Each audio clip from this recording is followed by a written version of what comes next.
भाई अगर आपकी एज हो चुकी है 18 प्लस या 18 और आप 10th पास हो तो आपके लिए दोस्तों बहुत ही एक गुड न्यूज़ आ रही है।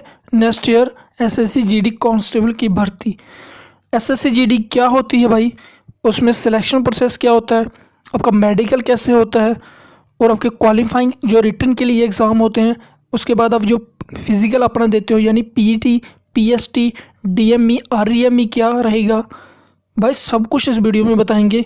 जो स्पेशली जो मेरा भाई फर्स्ट टाइम एसएससी जीडी की भर्ती देखेगा, क्योंकि बहुत से भाइयों के मेरे कमेंट्स आ रहे थे कि सर हमें बताइए कि इसका पीईटी पीएसटी क्या है सर, इसका मतलब क्या है। तो भाई इस वीडियो में हम आपका हर एक डाउट दोस्तों क्लियर करेंगे, साथ में आपको बताएंगे कि इसके रिलेटेड जो फॉर्म है कब से आप अप्लाई कर सकते हो। दोस्तों वीडियो को भाई कंप्लीट देखना, काफ़ी इन्फॉर्मेशन आपको इस वीडियो से मिलेगी दोस्तों।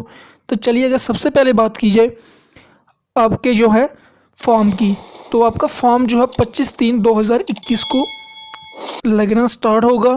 तो वो लगेगा 10/5/2021 तक, यानी लगभग 1.5-2 महीना आपके फॉर्म फिल होंगे।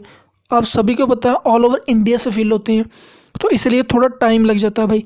कई बार साइड इसकी बिजी हो जाती है, कुछ हो जाता है भाई, वो रीज़न है, इसलिए मेन महीना 1.5 महीना लगता है। भैया नेक्स्ट बात की जाए आपके रिटर्न की, जो सबसे इम्पोर्टेंट चीज़ है एसएससी जीडी में दोस्तों, आपका रिटर्न। जिस बंदे ने रिटर्न में अच्छे मार्क्स क्वालिफाई किए, कितने मार्क्स आपके होने चाहिए सेफ स्कोर, वो भी हम बताएंगे। आपका रिटर्न 2/8/2021 से 25/8/2021 तक चलेगा, यानी 20 से 25 दिन चलेगा टोटली। अब चलिए हम चलते हैं मेन पे। एसएससी क्या है? एसएससी एक सर्विस सिलेक्शन बोर्ड है जो भर्ती कंडक्ट करवाता है कांस्टेबल जीडी की। बीएसएफ होगी, जैसे सीएएसएफ होगी, एनआईए हो गया, आईटीबीपी हो गया, इन सब में। साथ में इनका आपको दोस्तों बताऊंगा कि पोस्ट प्रेफरेंस कैसे दिया जाता है। भाई पोस्ट प्रेफरेंस सबसे इंपॉर्टेंट चीज़ होती है भाई, मेरे बहुत से मेरे भाइयों को नहीं पता था। तो जब फॉर्म भरने जाते हैं कुछ भी भाई अप्लाई उधर लिख के आ जाते हैं, लेकिन लास्ट में जब उनको इनके बारे में नॉलेज होती है तो फिर भाई तब चेंज नहीं हो सकता। तो सबसे जो इम्पोर्टेंट चीज़ है आपका पोस्ट प्रेफरेंस भी दोस्तों देना, उसके बारे में हम आगे बात करेंगे। लेकिन अगर सबसे पहले बात की जाए आपके रिटर्न की, आपका रिटर्न होगा 100 मार्क्स का, कोई नेगेटिव मार्किंग नहीं होती वहाँ पे, ठीक है। इसलिए आप पेपर पूरा 100 में से 100 अटैम्प्ट करते हो। कितने आप नंबर लेते हो वो आप पे डिपेंड है, ठीक है। आपने कैसी स्टडी की, कैसी उसकी प्रैक्टिस की, सब कुछ आप पे भाई डिपेंड है। टोटल 25-25 मार्क्स की 4 सेक्शंस होती हैं, हिंदी, रीजनिंग, इंग्लिश, यानी लैंग्वेज 2 होती है, हिंदी और इंग्लिश, इन दोनों में आप एक सेलेक्ट कर सकते हो। मैथमेटिक्स हो गया, ठीक है, जीके हो गया, बस हर एक 25-25 मार्क्स के इक्वल मार्क्स होते हैं। अब हर स्टेट का कट ऑफ जो है, कहीं को 35 जाता है, कहीं को 50 चले जाता है, कहीं को 60 चले जाता है। कुछ ऐसे स्टेट्स हैं 5-6, राजस्थान हो गया, यूपी हो गया, बिहार हो गया, एमपी हो गया, दिल्ली का भी थोड़ा बहुत हाई चले जाता है। कुछ ऐसे स्टेट्स हैं यहाँ से थोड़ा कट ऑफ हाई चले जाता है दोस्तों, ठीक है, रिटर्न का। प्लस जैसे आपका रिटर्न कंप्लीट होता है, जो जो भाई रिटर्न में क्वालिफाई करेगा, ठीक है, नेक्स्ट आपको पीईटी। अब देखो पीईटी क्या होता है भाई, फिजिकल एफिशिएंट टेस्ट। आपको फिजिकली आपको चेक किया जाता है, ठीक है, आप फिजिकली स्ट्रॉन्ग हो, आपकी रनिंग चेक की जाती है। रनिंग में आपको 24 मिनट दिए जाते हैं और 5 किलोमीटर आपको रनिंग कंप्लीट करनी होती है 24 मिनट के अंदर। टाइम बहुत होता है, आराम से भाई हो जाती है क्लियर। इसमें रनिंग में कोई दिक्कत नहीं है, 1-1.5 महीना प्रैक्टिस करोगे तो आपकी क्वालिफाई हो जाएगी। अब नेक्स्ट उसके बाद जो होता है पीएसटी, यानी फिजिकल स्टैंडर्ड टेस्ट। आपकी हाइट, चेस्ट, वेट वगैरह उसमें आपका चेक किया जाता है कि ठीक है। पीईटी पीएसटी हो गया सिंपल 2। जैसे आप इनको कंप्लीट करते हो तो नेक्स्ट स्टेज आपकी जाती है डीएमई, यानी डिटेल मेडिकल एग्जामिनेशन, जिसमें आपका मेडिकल कंप्लीट बॉडी का किया जाता है। जैसे आप वहाँ पे जाओगे अपना मेडिकल सेंटर में, सबसे पहले आपके डॉक्यूमेंट देखे जाते हैं, ठीक है, डॉक्यूमेंट वेरिफिकेशन होती है वहाँ पे। आपके पास अपना पीआरसी, अपनी स्टेट का, अपने जितने भी डॉक्यूमेंट्स हैं सभी होने चाहिए, वहाँ किए जाते हैं। जैसे आपके डॉक्यूमेंट सब कुछ चेक हो गया भाई, तो नेक्स्ट जो है आपको मेडिकल के लिए भेज दिया जाता है, ठीक है। वहाँ पे एक डॉक्टर होता है, 2 डॉक्टर होते हैं अलग अलग सेक्शन में, एक डॉक्टर एक बंदे को चेक करता है। मान लो एक ग्रुप में है 10 बंदे, एक डॉक्टर 10 बंदे को चेक करेगा, ठीक है। सबसे पहले आपका डिस्टेंस का चेक किया जाता है, देन कलर विजन देखा जाता है, उसके बाद आपका फोकस चेक किया जाता है, देन आपके बॉडी पार्ट्स देखे जाते हैं, ठीक है, आपकी कैसे नॉक नहीं होगी आपकी, ठीक है, आपकी सब कुछ भाई चेक किया था वहाँ पे। अगर आपको वीडियो मेडिकल के ऊपर डिटेल में चाहिए दोस्तों, आप मुझे कमेंट में बताना, तो मैं आपको बिल्कुल डिटेल में हर एक चीज़ बता दूंगा कि वहाँ पे कैसे होता है। भाई खुद मैंने दिया 2018 का मेडिकल दिया है, ठीक है दोस्तों, तो मुझे पता है वहाँ पे कैसे कैसे प्रोसेस रहा, ठीक है दोस्तों। जैसे अब आपका मेडिकल कंप्लीट हो जाता है, तो जो भाई मेरा क्वालिफाई कर जाएगा, जो मेडिकल पास हो जाता है, उनको सिंपल कुछ नहीं दिया जाता।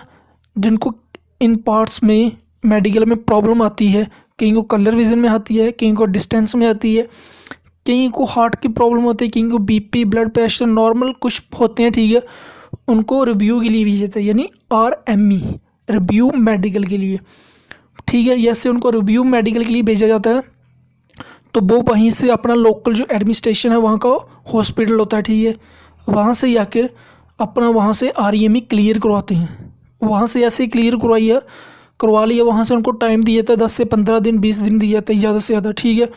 आपको वो अपना सबमिट करवा के वहाँ से पूरे स्टैंप लगा के अपने फॉर्म पे आपको सबमिट करवा देनी है। यहाँ पर आपको हेड ऑफिस में CRPF हो गया या BSF हो गया, ITBP हो गई, यहाँ पे आपको रेफ़र किया गया हो, आपको वहाँ से रिपोर्ट करनी है, एक लेटर डाल के वहाँ पे पोस्ट कर देना है। और सेकंड सबसे इम्पोर्टेंट चीज़ भाई, पोस्ट आपको जितनी जल्दी हो सके इतनी जल्दी करना है, और करना भी आपको स्पीड पोस्ट है दोस्तों। इन बातों का ध्यान रखना भाई। जो अभी बच्चों ने 2018 में गलती की, लगभग 30 से 35 हज़ार बच्चे इसी वजह से रिजेक्टेड हुए हैं। तो इसलिए इनका बिल्कुल ध्यान रखना केयरफुली हर एक चीज़ का। जैसे आपको बाई चांस किसी को इनकेस मिलता है RME, तो जितनी जल्दी हो सके अपना क्लियर कीजिए और अपने डॉक्यूमेंट जो हैं हेड ऑफिस हेडक्वार्टर में सबमिट करवा दीजिए, ठीक है। जैसे आपके डॉक्यूमेंट सबमिट हो गए, वहाँ से फिर लिस्ट निकलेगी RME कैंडिडेट्स की, जिसमें जिन बच्चों का रेफ़र होगा। जैसे उनका वो रेफ़र क्लियर हो गया, देन आपका RME DME दोनों चीज़ें कंप्लीट, तो फिर आपका फाइनल मेरिट बनेगा। फाइनल मेरिट कई स्टेटों का 2 मार्क्स इंक्रीज़ होते हैं, कईयों के 1 और सबसे पहले रिटर्न होता है, इसलिए आपका मार्क्स फाइनल में कम इंक्रीज़ होने के चांसेस होते हैं। कुछ स्टेट्स ऐसी होती हैं यहाँ पे बच्चे होते ही नहीं हैं, वैकेंसी ज़्यादा, कैंडिडेट्स अवेलेबल होते हैं कम। जैसे अगर आप इस साल की देखोगे, कुछ ऐसी स्टेट्स हैं यहाँ से कट ऑफ बिल्कुल नहीं जाएगा, ठीक है। वहीं कुछ ऐसी स्टेट्स होती हैं यहाँ से 3-4 नंबर भी इंक्रीज़ हो जाते हैं। तो फाइनल कट ऑफ भी हर स्टेट का अलग अलग जाता है। मान लो आपके 50, आपके स्टेट का कट ऑफ है 50, आपके अगर 60 नंबर हैं, तो आप बिल्कुल फाइनली सिक्योर हो, आपका आराम से SSC में सिलेक्शन हो जाएगा। अब बात की जाए पोस्ट प्रेफरेंस की, जो सबसे मेन चीज़ है भाई। इसमें बहुत से भाई मेरे गलती कर देते हैं कि किसी बंदे को भेज दिया, ले भाई मेरा फॉर्म लगा देना, उसने फॉर्म लगा दिया, पोस्ट प्रेफरेंस जैसे मन किया कैफ़े वाले ने लगा दिया अपनी मर्ज़ी से ऊपर नीचे, ठीक है। बाद में आपको पता चलता मुझे तो J4 चाहिए थी। भाई जो आपने पोस्ट प्रेफरेंस में फ़र्स्ट दिया होगा ना, फर्स्ट प्रेफरेंस, आपको मैक्सिमम वही मिलता है, सेकंड नहीं मिलता। अगर आपके मार्क्स अच्छे हैं, ठीक है, अगर आपके मार्क्स कम हैं तो फिर उसके अकॉर्डिंग अलग अलग मेरिट बनाया जाता है, ठीक है। लेकिन मान लो अगर आपने BSF लिया हुआ है, तो आप सिंपल आपका नंबर आ जाता है, ठीक है, SSC में, तो आपको BSF अलॉट कर दी जाती है। लेकिन वहीं आपने NIA सेलेक्ट किया हो फर्स्ट, तो आपको अगर मार्क्स आपके कम है तो भाई NIA नहीं मिलेगी आपका। जैसे CASF हो गया, सबसे दोस्तों टॉप की जो जॉब है CASF है, 6 घंटे ड्यूटी, उसके बाद बस 6 से 8 घंटे ड्यूटी, उसके बाद आराम ही आराम है। तो जब भी पोस्ट प्रेफरेंस दो भाई, आराम से दो, किसी से पूछ के दो, फोर्स के बारे में डिटेल में नॉलेज ले लो, देन आप पोस्ट प्रेफरेंस दो, ठीक है। ऐसे जल्दबाजी में मत करना, क्योंकि इस भर्ती को लगभग 1.5 से 2 साल लगते हैं कंप्लीट होने में। तो भाई बिल्कुल ध्यान से देना, ठीक है। अब लास्ट में आपको एज के रिलेटेड ही बता दूं, तो एज आपकी जो 18 भी होगी, जब आप फॉर्म अप्लाई करोगे तो चल जाएगी। अगर कम होगी तो भाई अप्लाई नहीं करना, आपको रिजेक्ट कर देंगे, कोई बेनिफिट नहीं है इसका, ठीक है दोस्तों। लास्ट में प्रॉब्लम हो सकती है, लेकिन अगर आपका मान लो आपकी एज कंप्लीट होने में 1 भी दिन है, तो आप बिल्कुल अप्लाई इसके लिए कर सकते हो दोस्तों। ये थी भाई मेरे वीडियो, अच्छी लगी हो तो लाइक करना, चैनल को सब्सक्राइब कर लेना दोस्तों। हर एक इन्फॉर्मेशन के लिए, पल पल की अपडेट के लिए।